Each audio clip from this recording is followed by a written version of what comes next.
Don't ever doubt you'll be someone. Always go for what you want. Get up and put your purpose on. Get up, feel the sunshine on your face. Believe that you deserve it all. Put in the work and you will end up far. This is my show and tell. So tell me, are you ready to get it on? So tell me, yeah. So tell me, are you ready? So tell me, are you ready for me? So tell me, are you ready? Tell me, are you ready? What's up, y'all? This is Rowland-Simply. Welcome back to my channel. If this is your first time, welcome to my channel. Today we're going to talk about Kelly Rowland's Simply Deep, if you couldn't tell by the little clip in the beginning. Kelly Rowland, the finest, the most beautiful Kelly Rowland. What else can I say about her? She's a member of Destiny's Child. This is her first album. At the time, she was a member of Destiny's Child. They're still together, but I guess that's essentially, the same thing. But this is her first studio album entitled just that, Simply Deep, released in 2002, towards the end, like around October, I believe so. And it was on Columbia Records, the first single, Dilemma, the most popular, with Nelly. And there's a couple of other singles on here and many other bangers, but let's get into it. All right, let's get straight down to business. I feel like this is definitely an alternative album. This is a album in the category of R&B alternative. It kind of gave me India Arie vibes in a few of the songs. There are some upbeat and bangers and club bangers on here, but I'll say from listening to Destiny's Child music, this is it's definitely not replicating what they were doing as a group.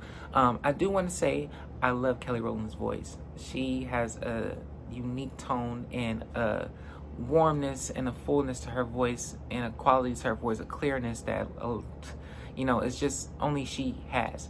And I've seen her live, so she replicates that live, and she's amazing live. At the time when I saw her, she was pregnant, so she was pregnant and doing her thing. So I love Kelly Rowland. I love her music. I have a favorite song off of this album. This is a great album. She has many albums, and one of my other favorite albums by her would have to be Miss Kelly. And yeah, me and my sister, we really like that album. She has other albums like Here I Am and things like that. But this one, we're gonna focus on this one. I don't want to get too deep into all her albums. I want to pivot to this one. Her coming off of the success of the Destiny's Child World Tour in 2002, to tour and promote all of their music out thus far, like from the Survivor album, The Writings on the Wall, all those albums previous. Now you got her going solo, and the album starts off with Stole, which was a single, and Stole is a song about a young boy that was being bullied, and he ended up taking his life. The second verse is about a young girl that wanted to be an actress, that her life was cut short. And then it was like a verse that speaks about a guy that could have played basketball, and I believe he was killed.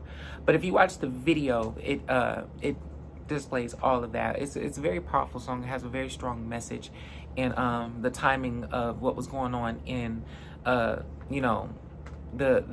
news at the time, it touched on that, and it's uplifting. That's how the album starts, and it goes straight into the single, the hottest single, Dilemma, featuring Nelly. That's track 2. Then you have Haven't I Told You. Some of these songs are written by some heavy hitters. I do want to share that with you and share what the inside of this album looks like. This is the lovely disc, of course. And I love the color patterns that they chose. This is why I collect records and albums, because I love every little detail about it. I love the pictures that they chose. These are some hot shots of Kelly Rowland, definitely displaying fashion and culture in 2002 at that time. Like the jean skirt and the jean hat with the shoe. I mean, it's definitely, the style is still, Destiny's Child-esque, but it's definitely still Kelly Rowland. Like if I ever seen anybody else dressed like this, I probably would think of Kelly Rowland. So she definitely has her own style. There's just a few pictures of her in here. Stoll is written by, I'm not familiar with all of the songwriters on here, but it says what does that say? De Viller and S. Hoyson and S. Kipner. I'm not really familiar with those guys. K. Gamble sounds familiar. He's from the Dilemma track, B. Singler, and of course Nelly. And I believe that was a Patti LaBelle song, if not the song that they're referencing, if not. Haven't I told you though, track 3 is written by J. Olson. Is spelled not like what you think. A Baron and J. Shekel. So this is Haven't I Told You, track 3. And then it goes into track 4, Can't Nobody. So the first, the album starts off very like mellow. How do you say? It's a little like, I don't want to say serious, but very like mellow. And then it goes straight into Dilemma, Something Familiar.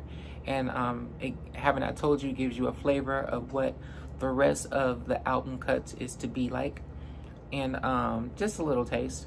And you have Can't Nobody coming in track 4, which is one of my favorites off of this album, which is another single that she released. I believe Can't Nobody has a video, and it's a really dope video, and it's written by Rich Harrison, which is, he's responsible for a lot of hits, R. Reed and T. Fisher. I feel like that's how the album should have opened, but that's not to take away from this album. It's just my little opinion. It's just my opinion, really. But the album is beautiful the way that it is. It's interesting the way that they pressed it.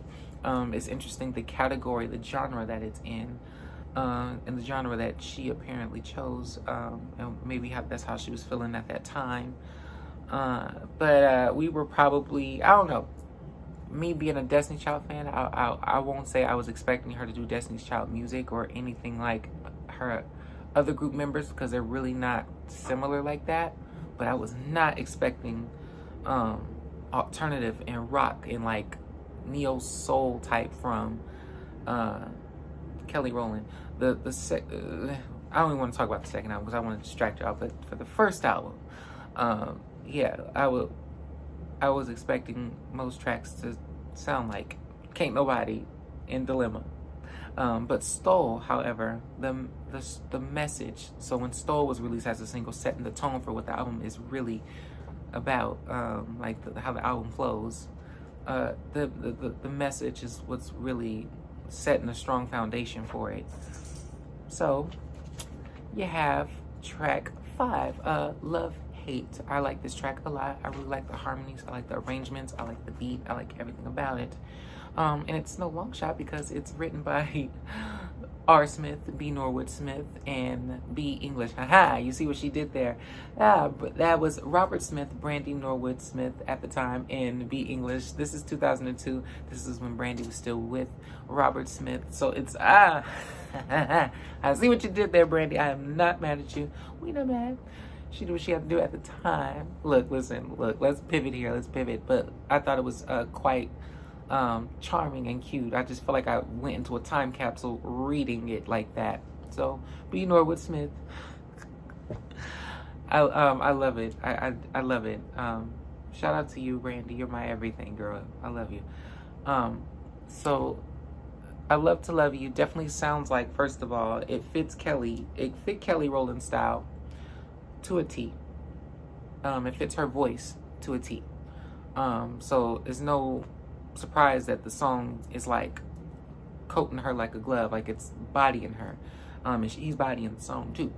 However, no buts, but however, I just like to add, if Brandy never gave this song to Kelly Rowland, it probably would have been a good fit on Aphrodisiac. Now, Brandy fans, y'all know what I mean. It probably would have fit perfectly in that mix. But next, from Kelly Rowland's Simply Deep album, From Love Hate, track number 5, going into track 6, is the title track, and it's written by Solange Knowles, which I love. I love Solange Knowles. I love her songwriting. I love her singing. I love her style.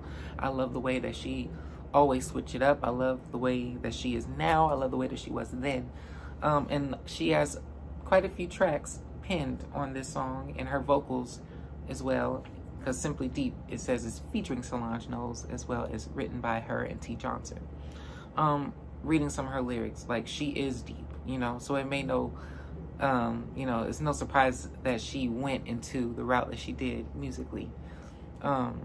So Simply Deep, I love the lyrics. Is anybody home? Because through my eyes I vision.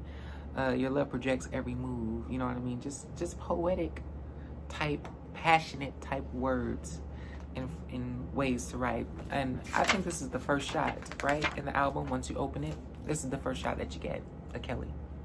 Gorgeous shot, right? The hair is definitely given, I just stepped out of 2002. Where's Mary? Where is Reba? But it's beautiful. Seriously though, like, no one was sporting these short haircuts like Kelly. Like, come on now. From the pixie to the bob to, you know, the burgundy, you know, two-tone. Like, come on now. Kelly Rowland has iconic hairstyles. She does. What's the next track, y'all? Kelly Rowland fans, track 6 going into track 7. They like, love lives in strange places. Look, for the ones that's played the album to the ground. Now, you know, I listened to this album like twice because I hadn't heard it in a while. So I was like, I got to listen to this again. So Love Lives in Strange Places, again with the alternative. Was not expecting a track to sonically sound like this and to be on Kelly Rowland's album.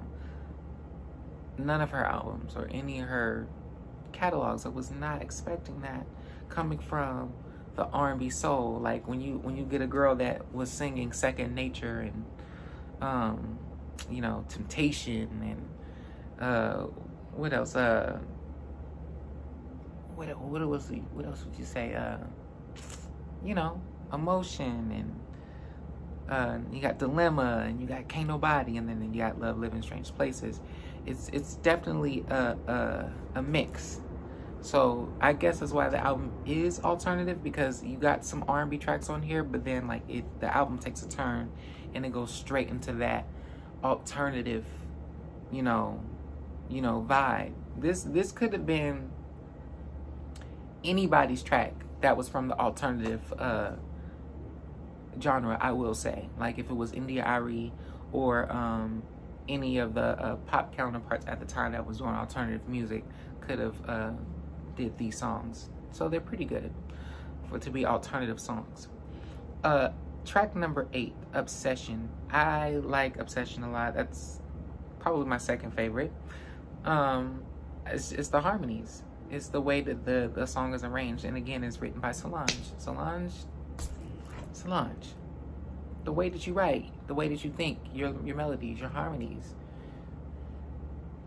I want to hear Solange's demos to the Kelly Rowland songs, because I just have a feeling that there's a whole demo, and you know, Kelly referenced the track.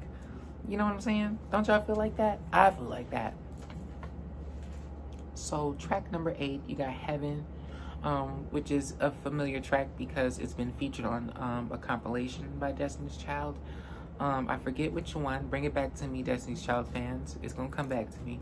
But Heaven is another banger off of this album by Kelly Rowland. And A. Jackson, T-Ora Jackson, Kelly Rowland had a hand in writing this song. And again, the harmonies, and it's just about sensuality and love.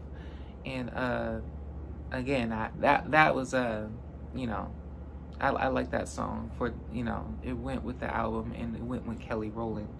You know what I mean? Now, Past 12, a banger. This is one of those songs that I wish was a single and had a video. Past 12 is one of those, you know, get up and you know, go out type songs. It makes you want to get up and go do something and have a good time. So Past 12, I like the beat a lot. I like the drum pattern, and I like the way that she's singing on this track. So Past 12 is by R. Fasari. I'm so sorry if I'm messing up all of these writers' names, but you know, their names are important too. B. Muhammad, F. Moore, T. Bill, Elods, M. Brown. I don't know who all these initials stand for. I'm sorry, but it's just the initials. But yeah, Past 12. It's just one of those songs that make you want to get up and go out. You definitely just have to, you got to, you know, play the song to know what I'm talking about if you haven't heard it. Every Time You Walk Out That Door is a gorgeous song. It's a beautiful song. I really like that song too. That's track 11. It's kind of like Balladeer, if you will, again with the harmonies and the layers. You know, I really like the choices made on that song. That was written by M. Feist and D. Sharp. And this whole album was recorded in the 2002, you know, year. Because that's what all the credits say. So, you know, these aren't like songs that maybe she had, you know, just waiting to be put together in the album. She seemed like she just went to the studio and made this project. I'm going to watch some interviews on this album. That's what I was planning to do before this. Train on a Track. Train on a Track, I believe, was also a single, which was written by R. Fosse, T. Wells, B. Muhammad, and S. Jordan.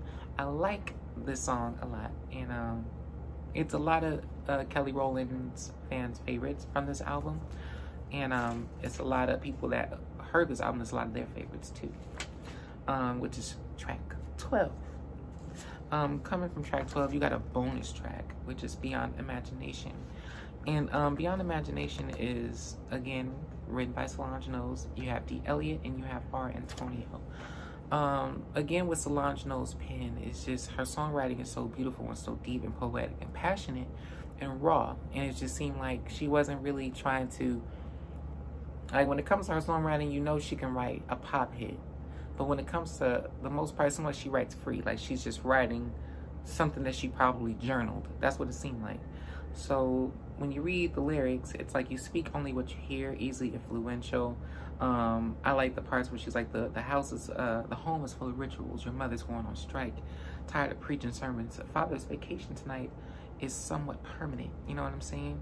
That's what the lyric says. Hear my tone. It says I'm so alone. Just like all these natural ways of just flowing with your writing and what's coming from your mind. Your life seems so dysfunctional. You know, lyrics like that, whoever she was talking to in this song, maybe a situation she was dealing with at the time, but Kelly interpreted it, and it's Beyond Imagination, track 13. You know, Solange was doing a lot in 2002 as well. And there's a bonus track coming after Beyond Imagination, track 13. You have track 14 with Make You Wanna Say featuring Joe Budden, arranged by B. Stevenson, K. Thomas, written by C. Elliott, J. Alexander, K. Rowland. Okay, so Kelly Rowland also had a hand in this track, this bonus track. Mellow, Psy, and J. Budden, of course, the rapper. D. Stewart and Matthew Knowles has a hand in it too. Crazy. Matthew Knowles. Matthew Knowles. So yeah, that is Kelly Rowland's Simply Deep. I like the song Make You Wanna Say because of the production. It sounds very 2002, like the production that was going on at that time with hip-hop, with R&B. It would have been nice to hear more songs like this on Kelly Rowland's album, and more, you know, but you know, I wish it was like another bonus track or so, but it was full, you know, it's 14 tracks, 14 nice tracks, and it's a really cool shot and promo of Solange's upcoming solo debut. Y'all see that? Solo star coming in December. That is so dope. I love when they do that in albums. Y'all already know, because y'all seen that B2K album. And speaking of B2K, they're on that album too. I just ordered my Solange album. I ordered two. I ordered one for my sister and for myself, and it came in the mail, and I ran to the mail so fast. So we're going to talk about that when I open it. That may be the next video. What do y'all think? But yes, Simply Deep, Kelly Rowland. I'm gonna give this album, you know, this album is good. It's a standard album, you know what I'm saying? You know, I wonder how Kelly feels about her album. I'm sure she loves it. I'm sure she's grateful. You know, it was on Columbia, which is the label that she started out with her group with, and to have a #1 hit already that won her Grammy. I believe that Dilemma song won her Grammy. I'm sure she was just in bliss. But Simply Deep, it was very, how you say, like self retrospective, if you will. Like, it was very like the way she's looking in the mirror. Like, I guess that could really describe you know, what's going on. You know what I'm saying? She's not really wearing a hip-hop hat to the side, so it's not really a hip-hop album. And she's not like you know, draped in like anything that's like over sexualizing her, saying that this is a you know, one of those albums either. You know, so it's pretty cool. Kelly Rowland, Simply Deep. Please check it out, man. And if you don't own a copy, get you a copy. I'm just glad I found me one with the hype sticker. You know what I'm saying? But check me out in the next video. I'll see y'all coming up.